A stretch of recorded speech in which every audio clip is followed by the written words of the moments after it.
The night air is thick with mist, curling through the redwoods like breath from an ancient mouth. The forest stands silent, solemn, as if it's waiting. And then, faintly at first, the rhythmic crunch of footsteps on damp earth. Hooded figures emerge, single file, each one cloaked in black robes, faces hidden, torches flickering in their gloved hands. They march in near silence, weaving through the shadows toward a clearing few have ever seen, and fewer still have lived to speak of. This is not fiction. This is not a ritual of the past. This is Bohemian Grove, a 2,700-acre forest compound in Northern California, where for over a century some of the most powerful men in the world have gathered far from the eyes of the public. Presidents, corporate titans, defense contractors. They come not just to talk policy or drink whiskey. They come to perform. In the heart of this secluded grove stands a massive stone owl, 40 feet tall with wide, blank eyes that stare across a man-made lake. Here, once the torches are lit and the gates locked, begins a ceremony known only as the Cremation of Care.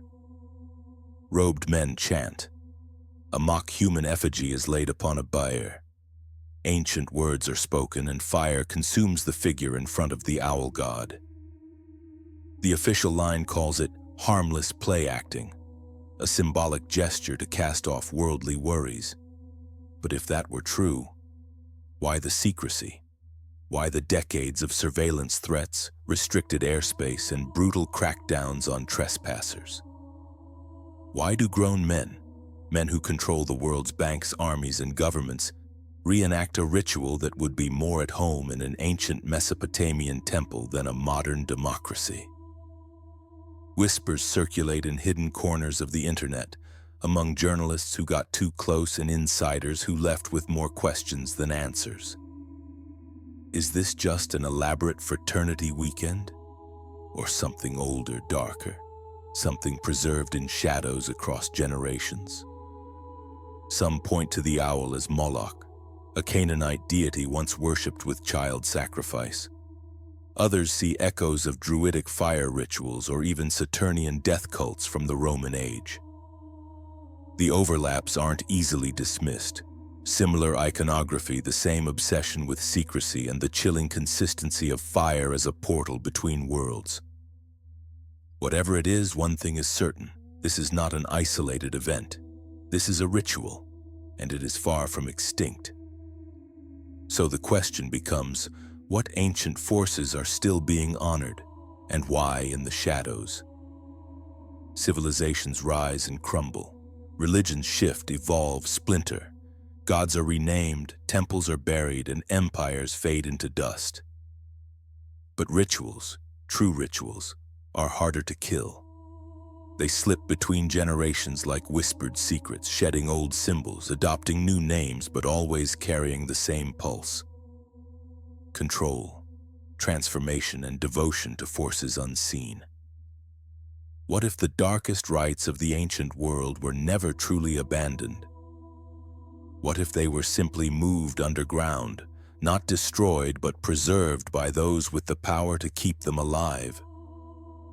Long after the last bonfires of Carthage went cold and the temples of Babylon were swallowed by time, certain practices found new homes.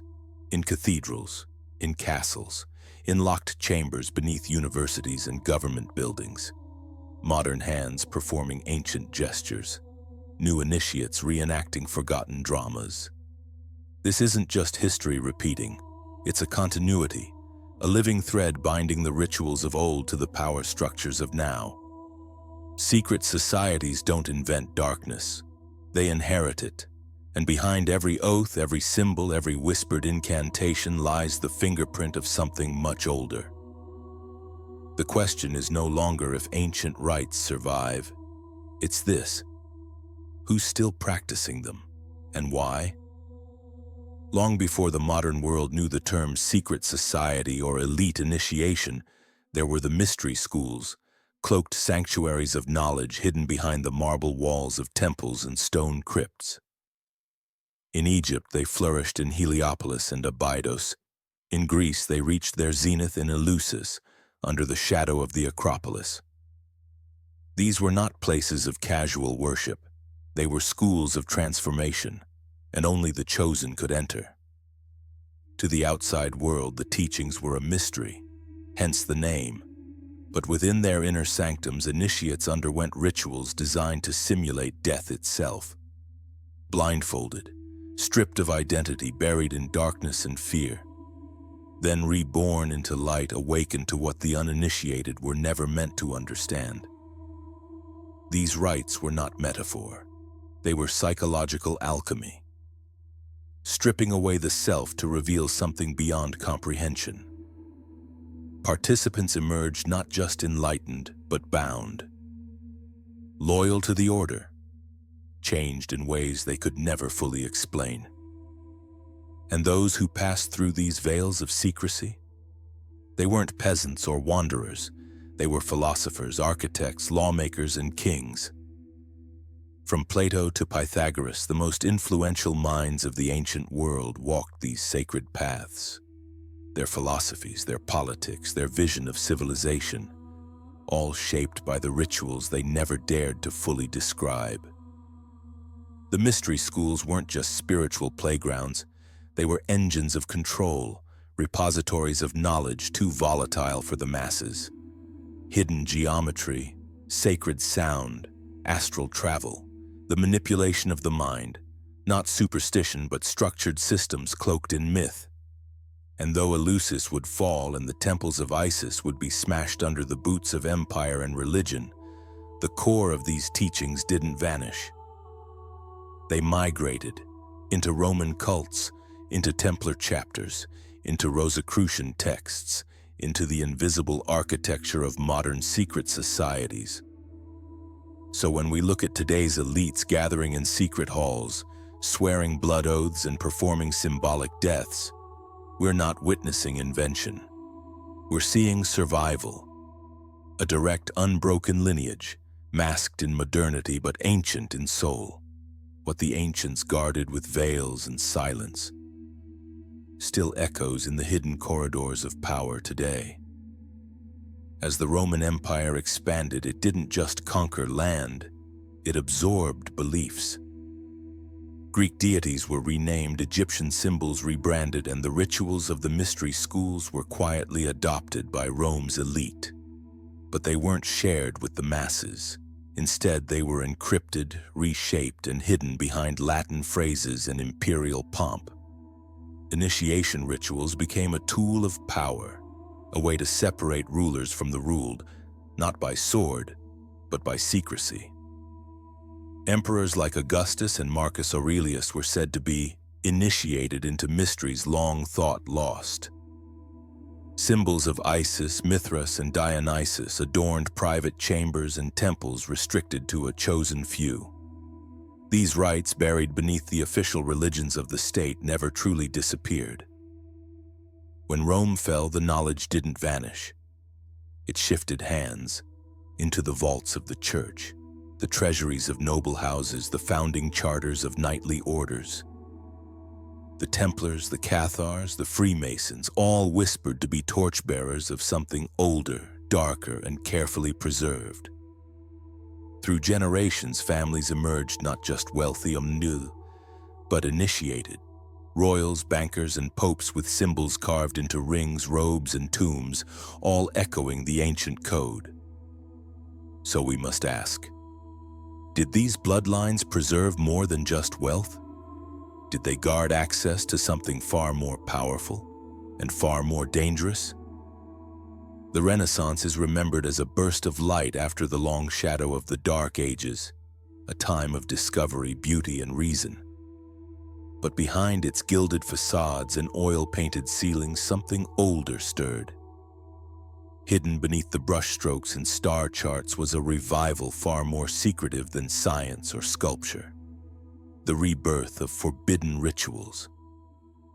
As Europe's libraries reopened and ancient texts resurfaced, a wave of scholars, alchemists, artists, and astrologers began piecing together fragments of lost wisdom.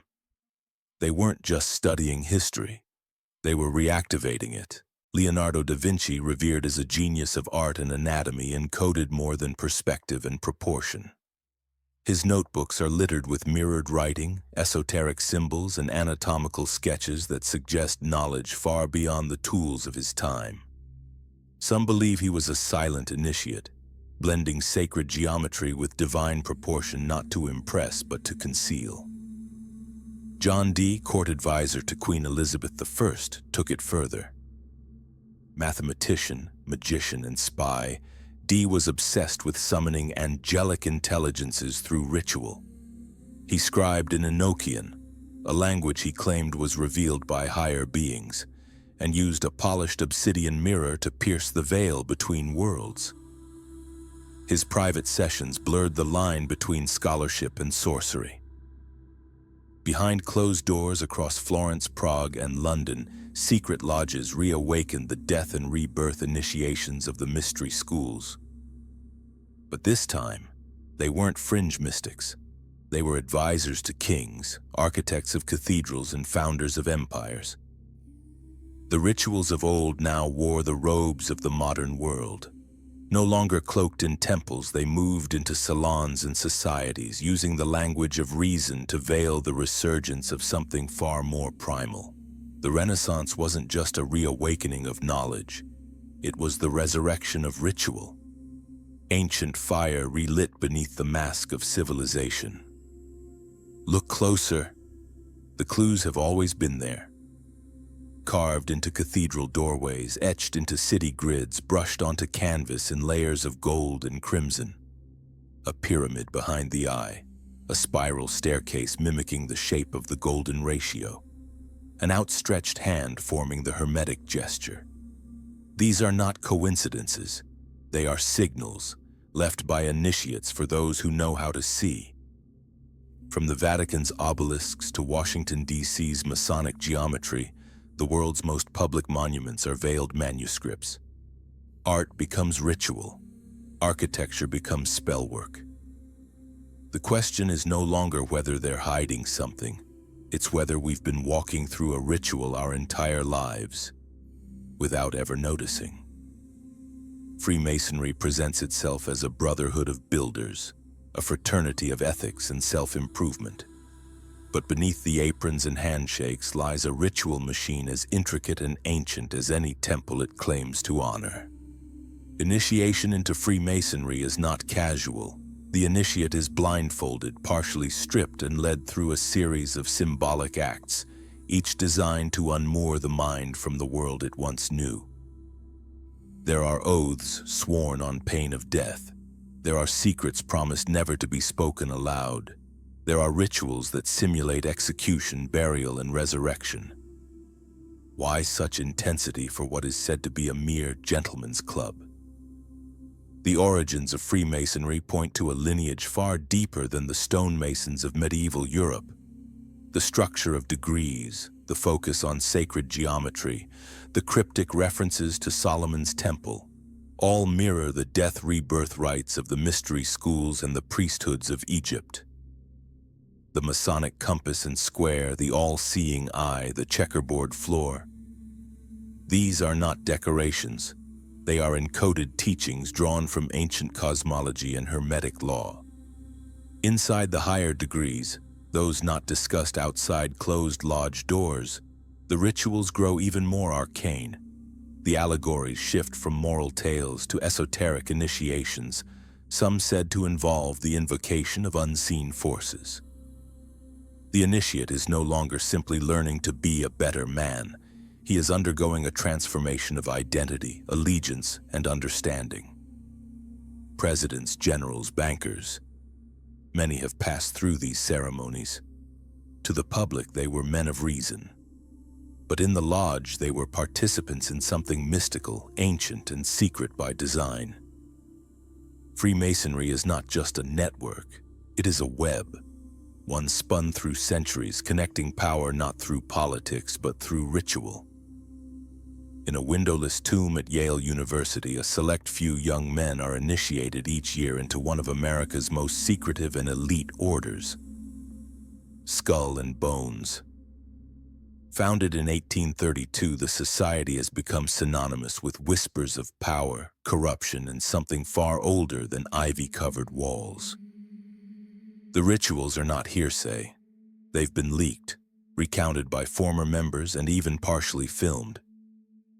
New initiates are brought in blindfolded, forced to lie in coffins, surrounded by candles and bones. They must recount their sexual history in front of masked peers. They chant, scream, swear oaths of absolute secrecy. In the center of the tomb lies a glass case containing a skull said to be that of Geronimo, stolen and displayed like a relic. Human bones line the chamber. Graffiti inside includes symbols eerily similar to those found in ancient Roman death cults and Masonic temples. The tone is both mocking and reverent. Is it satire of death or worship of it? The rituals blur the line between the absurd and the sacred, between collegiate prank and occult rite. But the results speak for themselves. Presidents, senators, CIA directors, all counted among the bonesmen. These are not just frat house antics. They are meticulously preserved ceremonies designed to strip identity, forge allegiance, and bind young elites to something unspoken, something carried with them into the highest halls of power. Why the fixation on death? Perhaps because, as in the mystery schools, symbolic death is the gateway to rebirth, not just personal but ideological. Through the ritual, the initiate dies as a man and rises as something else. What they mock, they may also venerate. What they bury, they may also become. Blood has always been more than a symbol. In the ancient world, it was the very ink of covenant, a sacred seal no man could break. In Babylon, covenants were not written on parchment but etched in flesh. Two parties would cut their palms, mingle blood, and swear binding oaths before their gods. To violate such a pact was to invite divine judgment. In tribal societies across Africa, the Americas, and Polynesia, bloodletting and scarification marked rites of passage. The pain was the point. It proved worthiness. It created memory. It drew a line between the uninitiated and the bound. Secret societies, both ancient and modern, absorbed these blood rituals with almost surgical precision. Not always literal blood, though sometimes that too, but acts designed to evoke the same power. The ritual knife might become a symbolic blade, the scar, a psychological one. But the bond? Still irrevocable. Modern initiates speak of pricking fingers, binding cords, and ritualized wounds. Some recount drinking from shared chalices or being marked with oils and ashes. In elite fraternities, oaths are often sealed under stress, sleeplessness, fear, humiliation, forging a deep psychological imprint. It's not theater, it's engineering, ritual as identity programming. What begins in blood often ends in silence. Once initiated, members are expected to protect the group above all else, even in the face of death, disgrace, or revelation. That level of loyalty isn't requested, it's embedded through the ancient language of pain, secrecy, and sacrament. There are tales, often dismissed as legend, of elite circles requiring literal bloodletting in upper-level ceremonies. Others speak of ritual hunting or simulated sacrifice passed off as tradition. The line between symbol and act becomes dangerously thin, because to those within, the ritual isn't symbolic, it's spiritual law. Once the thread is tied, whether through blood, oath, or initiation, it is believed to bind across lifetimes. And if broken? Some say the consequences don't stop in this world. Long before parchment, oaths were made in the soil. In Canaanite rites, warriors were buried up to their necks to symbolize rebirth into loyalty. In Egyptian mysteries, initiates slept in sarcophagi beneath temple floors. In early European orders, candidates were made to lie still in coffins overnight, not in death, but in ritual death. Salt circles were poured to purify the ground. Ashes were rubbed into the skin to mark the soul. The initiate was stripped of their name, lowered to the earth, and told, "You are no longer who you were." These rituals were never meant for public eyes. The world saw the crowns and medals, but behind closed doors, power was forged in darkness, dirt, and the illusion of death. Earth was not just a setting, it was a contract, a force that heard, held, and, if needed, punished those who betrayed their vows. In secret halls today, they still pour ash, they still draw salt, because the soil forgets nothing. Not all battles are fought with weapons. Some are waged in the mind, slow, surgical, and silent. Secret societies have long understood what modern intelligence agencies would later codify. If you want to own a person, you must first dismantle them. Rituals are not merely symbolic theater, they are controlled trauma, carefully designed sequences that disorient the initiate, strip them of identity, and create space for new programming. The ancient mystery schools knew this. So did the initiators of Sparta, of Babylon, of Rome. Fast forward to the 20th century. The CYNA's MKULTRA experiments pulled from the same blueprint. Using drugs, isolation, sensory overload, and psychological pressure, subjects were pushed to their breaking points, then rebuilt. The line between mysticism and method blurred. What priests once called rebirth, scientists called reprogramming. The goal was the same: transformation through fracture. Modern initiation rituals, and especially in elite circles, often echo this arc. The recruit is isolated, made to fast, deprived of sleep. Rituals may include blindfolding, disrobing, and confrontational questioning. The loss of control is deliberate. Fear breaks the conscious defenses. Shame and confusion disrupt personal identity. Then comes the pivot. After the chaos, the initiate is saved, welcomed, crowned, renamed. It creates a deep psychological bond. These are the ones who destroyed me, and these are the ones who rebuilt me. That gratitude isn't logical, it's primal, and it cements loyalty. In this altered state, symbols gain power. Words become spells. Allegiances formed under duress are nearly impossible to break because the mind rewrites the trauma as meaning. It has to, or it fractures further. This is not simply manipulation. It is psychological warfare masquerading as tradition. And it's far older than any intelligence program. Ritual, when used this way, is not a path to enlightenment. It's a weapon, pointed inward. Imagine stepping into silence so total it feels alive. A blindfold wraps around your eyes, hands guide you, and not gently. The air is thick, humid, heavy with the scent of wax and dust. You hear voices but not words. Chants, murmurs, laughter that doesn't sound kind. You're told to kneel. Something cold touches your chest. A blade, a finger. You can't tell. You're stripped of your name, your past. One wrong answer earns a shout, a slap. Silence. Time dissolves. Hours pass, or minutes. You're buried in questions, in symbols you don't understand. They tell you you're dying. They tell you it's not real. They tell you everything will make sense if you just let go. And then, without warning, it stops. The blindfold lifts. Light floods your vision. Applause. Warm hands on your shoulders. Smiles from the same faces that moments ago felt like executioners. You've passed. You've been broken and reborn, not just as a member, but as a believer. Babylon fell, but its gods were never buried. Its ziggurats crumbled, but the symbols endured, carried in scrolls, etched into stone, encoded in languages that would outlive empires. The robes of its priesthood may have faded, but the essence of their rituals still whispers. The Babylonian priest class wasn't just religious. They were scientists, sorcerers, architects of belief.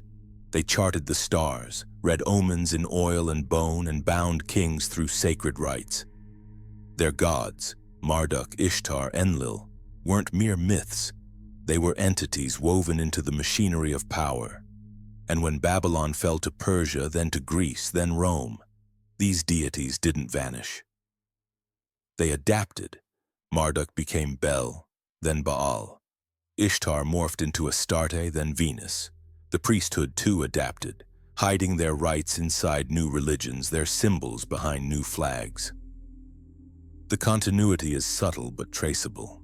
Take the eight-pointed star, the sigil of Ishtar, found not just on ancient tablets but now in global logos and government seals. Or the winged disc of Shamash, rebranded in corporate branding and military insignia. Even the lion-headed gods of Mesopotamia echo in the crests of European royalty. There are linguistic breadcrumbs as well, traces of Sumerian and Akkadian names buried in Masonic phrases and Kabbalistic chants in the hidden corners of sacred texts. The Tetragrammaton itself may hold echoes of older pre-Abrahamic invocations. Are these coincidences, or evidence of a thread, thin but unbroken, from Babylon's temples to today's temples of finance, law, and global influence? To those in the know, the answer is clear. Babylon was never destroyed. It was rebranded. Its priesthood never died. It simply changed costume.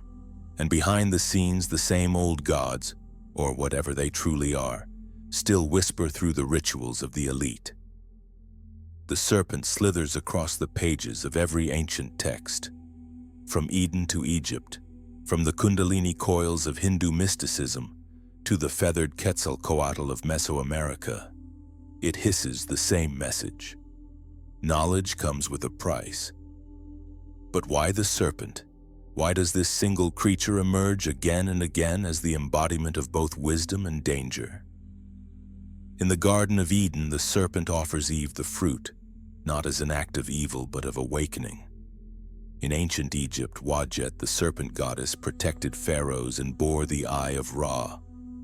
In Greece, Asclepius, god of medicine, carried a staff entwined with the serpent, now the universal symbol of healing.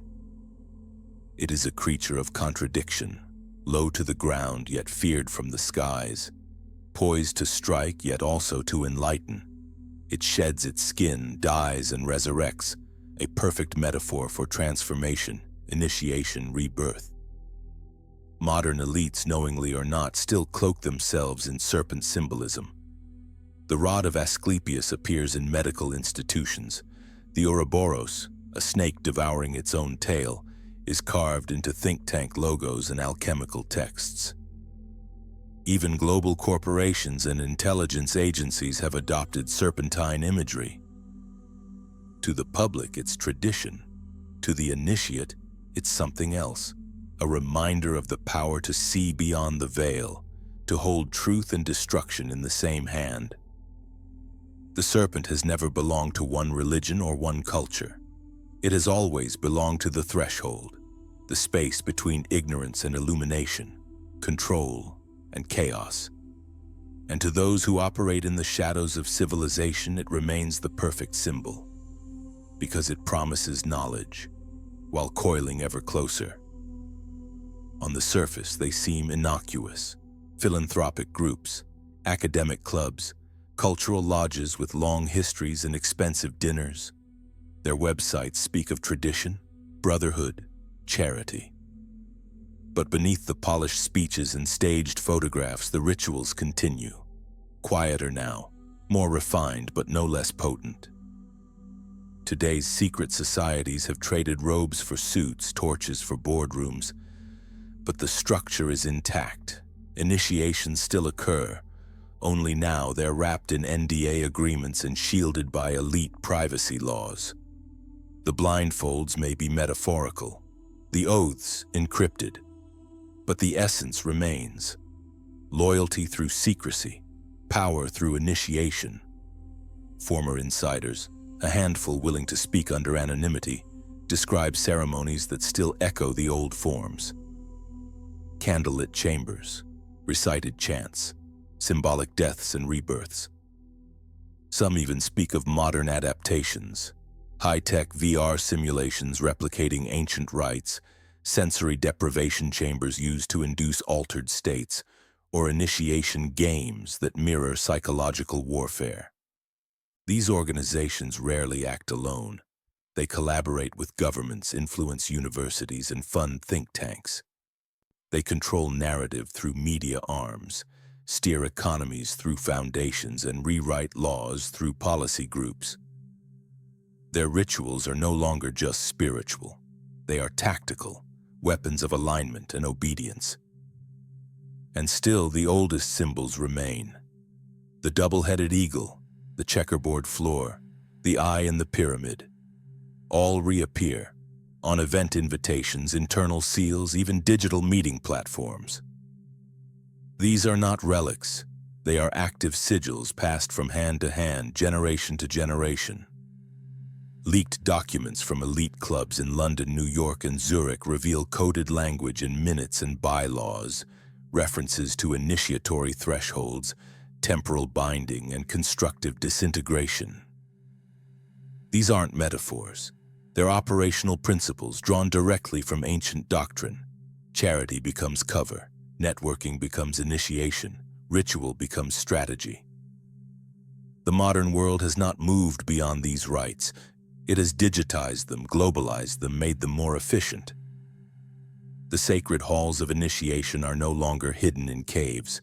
They're booked under conference rooms at five-star hotels. The cloak may be modern, but the whispers beneath it are ancient. From the Masonic Grand Lodges of Scotland to the Bohemian enclaves of California, from elite Parisian salons to underground clubs in Singapore, a web stretches, invisible but intact. These societies are not isolated relics. They are nodes in a living network. Members of one lodge are often affiliated with another across the globe. Secret fraternities share rituals, symbols, and even initiation scripts, translated, adapted, and codified into private handbooks. Whether it's a senator in Washington or a billionaire in Hong Kong, the structure is familiar. The same oaths, the same degrees, the same quiet hierarchy. Silicon Valley think tanks mimic the structure. Initiation not through blood but through buy-in. Tech leaders and futurists form closed circles with their own rules, their own rites of access. It's no longer about religion, it's about ideology, control, and continuity. The question isn't whether these groups exist, it's whether they are the glue, the spiritual, psychological, and operational framework of something far larger than any one government. A hidden order not behind the world stage, but beneath it. Not everyone who enters stays. Some leave, quietly, suddenly, or in fear. And for a few, the scars left behind are not just emotional, they are existential. One former initiate, known only as R, recalls the moment everything changed. What began as a harmless initiation in a European philosophical society turned, over time, into something far more invasive. At first, it was about discipline, character, tradition, he said. But then they pushed further, testing limits, playing with guilt and shame, severing me from who I was. They didn't want my agreement, they wanted my surrender. Others described the shift with chilling clarity. A financial analyst from New York, recruited into a powerful club linked to international finance, recounted being taken to a secluded estate for his final degree. There were masks, fire chants. I stood naked in a circle of men in suits, chanting in a language I didn't know. I felt my identity being erased. Many didn't even realize what they were part of until it was too late.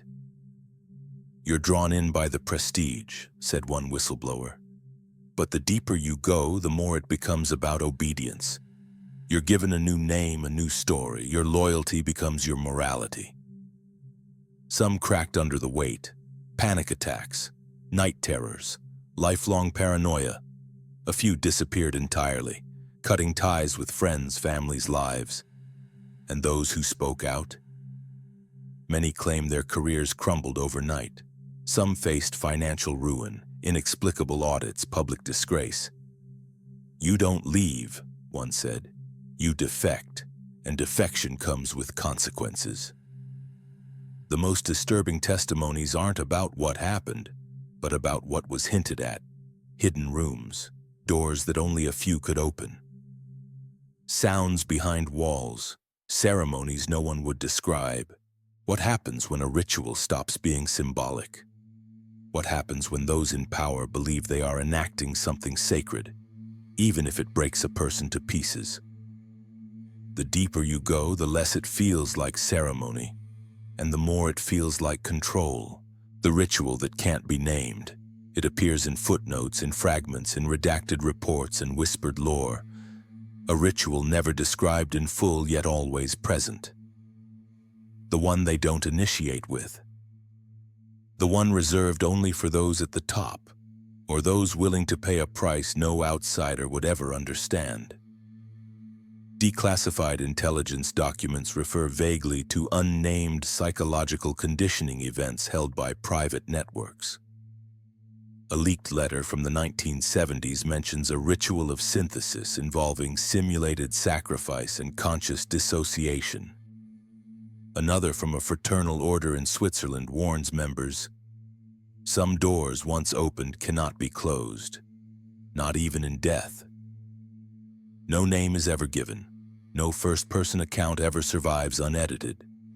The references are always cut short, as if even writing the details down was taboo. It's not a myth, but it's not provable either. And maybe that's the point. Its power lies not in exposure, but in the silence surrounding it. Because sometimes what's most terrifying is what no one dares to describe. Strip away the shadows, the secrecy, the ceremony, and what remains? Something deeply human. A need older than language itself to mark change, to belong, to be transformed. Rituals persist not because they are mysterious, but because they are necessary. They offer structure in chaos, meaning in transition. Whether it's a coronation or a graduation, a funeral or a wedding, the steps we take, the repetition, the symbols, the silence, they bind us to something beyond the moment. Even the darkest rituals began perhaps with sacred intention. To face mortality, to conquer fear, to awaken the initiate to a deeper truth. The mystery schools believed the soul could only be born through death. That illusion must be shattered before truth can be seen. But over time, intention decays. Power corrupts the purest forms. What was once sacred becomes a script for control. The line between transformation and manipulation is thin and easily crossed. Still, it's too simple to call all ritual evil. What matters is who wields it and why. Ritual, like fire, can illuminate or consume, a candle or a pyre, and secrecy. It's seductive because it makes the ordinary feel extraordinary. It divides the initiated from the masses, the chosen from the lost. But secrecy also creates shadows, and shadows are where distortion breeds. So we're left with a question, not a verdict. Are the rituals we've explored remnants of spiritual truth hijacked by those hungry for control? Or were they always veiled engines of power dressed in mysticism to mask their purpose? Perhaps both can be true. Perhaps the same ritual that awakens one soul can enslave another, depending on who performs it and why. In the end, we must ask not just what these rituals are, but what our need for them reveals about us. The torch still burns in hidden halls. The oaths are still whispered, the symbols still drawn, the veils still lifted, away from public eyes, deep in the architecture of power. But something has changed. The rituals are no longer entirely hidden. The silence is no longer absolute. The patterns, once invisible, are now being seen. Because awareness is its own kind of light, and once seen, the dark can no longer command as it once did. Still, one question lingers, quiet but persistent. What rituals do we follow without realizing, and who wrote them?